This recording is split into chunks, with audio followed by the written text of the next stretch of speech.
Polisi menangkap sopir bank yang membawa kabur mobil berisi uang senilai 10 miliar rupiah. Pelaku ditangkap di daerah Panggang, Gunung Kidul, Yogyakarta setelah diburu selama 1 minggu. Polisi juga mengamankan 3 karung yang berisi uang, serta 2 orang yang menerima aliran dana.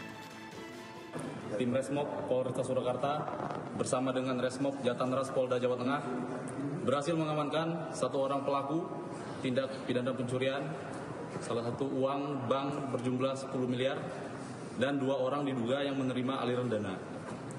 Saat ini pelaku telah kita amankan dan akan melakukan pemeriksaan lebih lanjut. Kasus berawal saat sopir bank nekat membawa kabur uang 10 miliar saat pengambilan dana di cabang Solo untuk dibawa ke Wonogiri. Aksi itu terjadi ketika satu-satunya polisi pengawal yang disiapkan pihak bank sedang ke toilet. Saat itu pelaku beralasan hendak memindahkan mobil di area parkir, namun justru pergi meninggalkan lokasi. Kemudian mobil operasional itu ditinggalkan pelaku di lahan kosong di Kabupaten Karanganyar, Jawa Tengah dengan uang yang sudah tidak ada.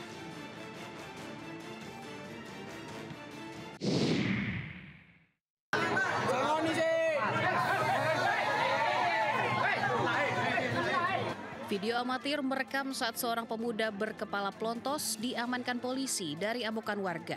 Pemuda pelontos ini merupakan pengamen badut yang tertangkap basah mencuri sepeda motor yang terparkir dalam sebuah rumah di Dusun Curah Kendal, Desa Sukamakmur, Jember, Jawa Timur. Ratusan warga yang geram memukuli meski aparat kepolisian tengah mengamankan pelaku ke mobil patroli polisi. Setelah berjibaku hampir seperempat jam dari kerumunan warga, pelaku akhirnya berhasil dibawa ke Polsek Ajung guna mempertanggungjawabkan perbuatannya. Itu pas kebetulan di pinggir sawah, kontaknya ada di dashboardnya. Setelah didatangi yang sudah mau diambil, jadi lebaran itu diambil, akan tetapi ketahuan sama yang punya. Setelah diteriaki keliling, pelaku pencurian nekat melakukan aksinya karena pemilik motor yang sedang berada di warung kopi tidak mengunci motornya. Aksi pelaku diketahui warga saat motor yang berada tak jauh dari warung dibawa lari pelaku. Pelaku kemudian diteriaki maling dan ditangkap ramai-ramai oleh warga.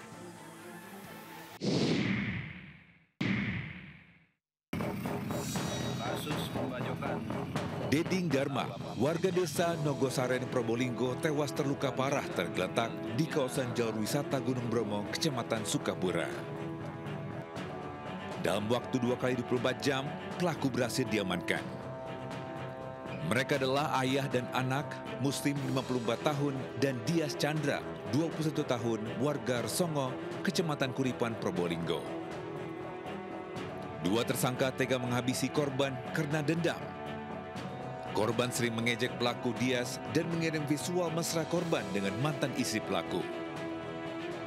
Emosi Dias memuncak saat korban menantangnya. Dias kemudian menghabisi korban saat membeli bensin eceran di jalur menuju wisata Bromo dibantu ayahnya. Sebelum beraksi, pelaku juga sempat melakukan survei ke rumah korban dengan membawa senjata tajam. Akhirnya korban bertemu di Jalan Raya Sukabura, Kabupaten Probolinggo. Karena setiap hari itu sering sekali lah, bukan setiap hari, sering sekali si korban ini mengirimi konten-konten TikTok, ya, baik itu mesra dengan istrinya yang saat itu masih statusnya istri dari tersangka, dan juga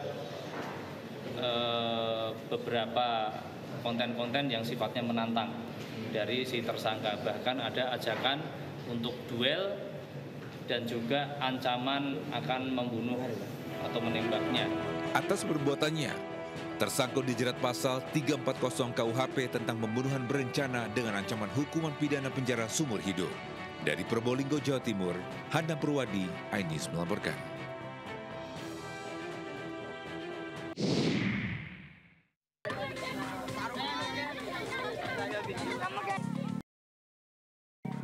Warga digemparkan aksi penganiayaan dengan senjata tajam yang berujung pembunuhan di Jalan Raya Macaje, Kecamatan Tanjung Bumi, Kabupaten Bangkalan.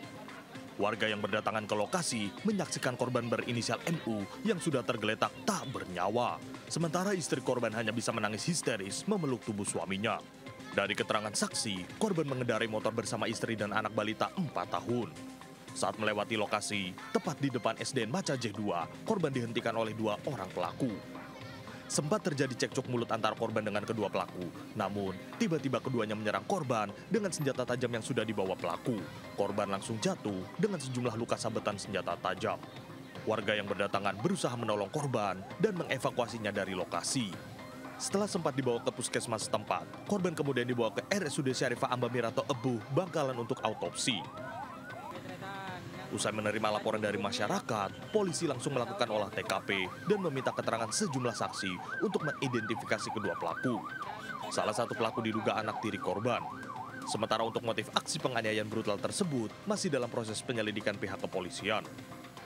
Kemudian dari keterangan saksi, 2 orang tersebut melakukan penyerangan diduga menggunakan senjata tajam sehingga mengakibatkan korban luka, dan kemudian beberapa saksi dan warga setempat berupaya menolong menggunakan ambulan. Ini Polsek dengan jajaran Reskrim berupaya untuk melakukan pengungkapan terhadap 2 pelaku tersebut. Pihak Polsek Tanjung Bumi dan Satreskrim Polres Bangkalan kini masih memburu kedua pelaku untuk segera mengungkap motif kasus pembunuhan ini. Dari Bangkalan, Jawa Timur, Taufik Syahrawi, iNews melaporkan.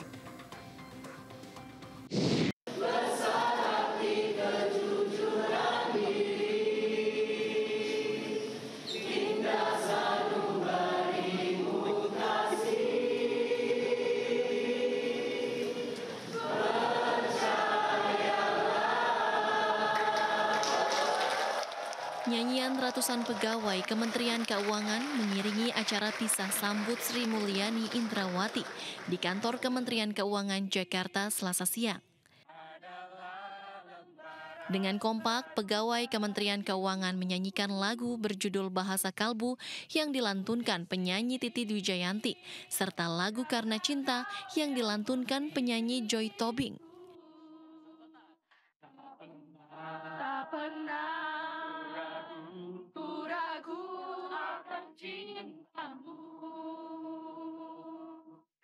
Mendengar nyanyian ratusan pegawai Kemenkeu, Sri Mulyani tidak kuasa menahan haru. Dirinya menitikkan air mata sembari berkali-kali mengucapkan terima kasih. Tidak ingin ketinggalan momen, sejumlah pegawai meminta foto bersama sebelum Sri Mulyani meninggalkan kantor Kementerian Keuangan. Mereka juga memberikan mawar putih sebagai tanda perpisahan yang digantikan Purbaya Yudi Sadewa. Sri Mulyani Indrayani mengakhiri masa jabatannya hari ini dan digantikan Ketua Lembaga Penjamin Simpanan atau LPS Purbaya Yudi Sadewa. Tim Liputan iNews melaporkan.